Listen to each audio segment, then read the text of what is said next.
Jumpa lagi dengan saya Yedi Indra di Seruput Kopi Cantik dengan renungan yang berjudul Apakah fakta yang kita alami berlawanan dengan doa yang dipanjatkan? Ini jawabannya.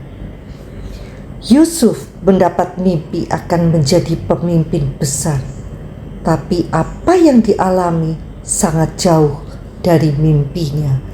Dijual oleh saudara-saudaranya menjadi budak. Konon, kalau budak dijual, dia dipamerkan dalam keadaan telanjang, agar calon pembeli bisa melihat budak yang akan dibeli ada cacatnya atau tidak. Bisakah kita membayangkan perasaan Yusuf? Perlakuan yang sangat menghancurkan harga dirinya sebagai manusia. Namun hebatnya, Yusuf terus memegang janji Tuhan di tengah situasi yang sedemikian mustahil merendahkannya, dan dia tidak berontak. Tidak berhenti sampai di situ, Yusuf bertahun-tahun bekerja di rumah Potifar, pejabat Mesir yang membelinya sebagai budak. Dan Yusuf bekerja dengan sangat baiknya, sehingga Potifar tidak perlu mengurus apapun. Semua beres berkat Yusuf. Potifar sangat diberkati karena Yusuf. Jika karena Yusuf Potifar diberkati, renungkan, apalagi jika ada seorang ibu, seorang istri, ada seorang pebisnis, seorang jemaat, dan lain-lain yang cinta Tuhan. Tentunya suami, keluarga, anak-anak, bisnis, dan lingkungannya pun akan diberkati karena orang itu. Bukankah kita bisa melakukannya? Apalagi yang dilakukan Yusuf, mengerjakan yang terbaik apapun yang ada di tangannya. Meskipun Yusuf sudah melakukan yang terbaik, bukannya promosi, tetapi justru difitnah oleh istri Potifar karena Yusuf mempertahankan kekudusan dan menghormati Allah. Yusuf justru dilemparkan ke dalam penjara. Betapa tidak adilnya. Serasa makin jauh dari visi menjadi pemimpin besar. Tetapi di tengah keadaan yang serasa mustahil, Tuhan bisa membuat Raja Mesir bermimpi dan membuatnya galau. Para ahli tidak ada yang mampu mengartikan mimpi sang raja. Akhirnya si juru minuman ingat saat di penjara bertemu dengan Yusuf yang mampu mengartikan mimpinya dan mimpi juru roti dengan tepat. Dipanggillah Yusuf menghadap raja yang luar biasa. Yusuf mandi dan mempersiapkan diri dengan sangat baik saat bertemu dengan raja. Yusuf senantiasa memegang teguh visi Tuhan bahwa kelak dia akan menjadi pemimpin besar. Dan ketika kesempatan-kesempatan baik muncul, Yusuf senantiasa bersiaga.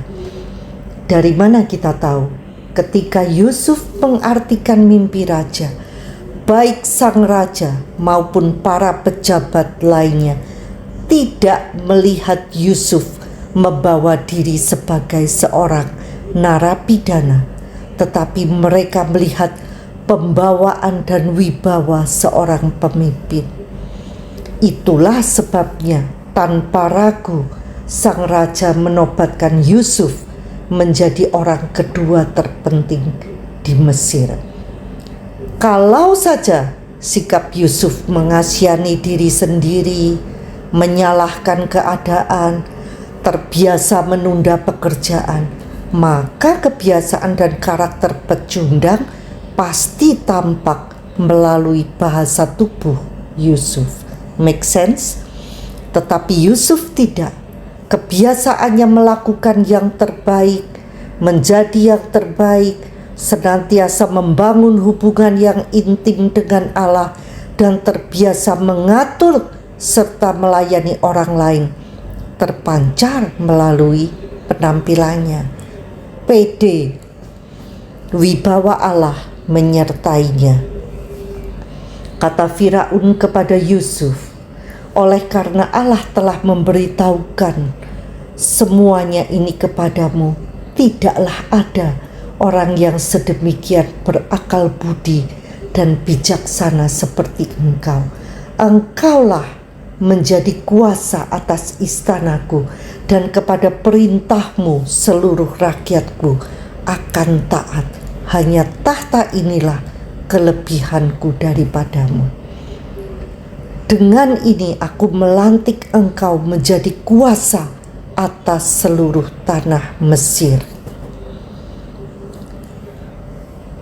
Apa yang mustahil bagi Allah? Yusuf berangkat menemui raja, statusnya narapidana, tetapi pulang sebagai pejabat tinggi paling berkuasa di Mesir, nomor 2 setelah raja. Mengapa Yusuf harus 13 tahun mengalami kehidupan yang tidak nyaman? Melalui pengalaman-pengalaman hidupnya, karakter dan hikmat Yusuf dibentuk hingga makin tajam, bijak, dan arif. Terbukti ketika ayahnya meninggal dan saudara-saudaranya takut, Yusuf membalas kejahatan mereka dengan lembut. Yusuf menenangkan hati mereka. Janganlah takut, sebab aku inikah pengganti Allah.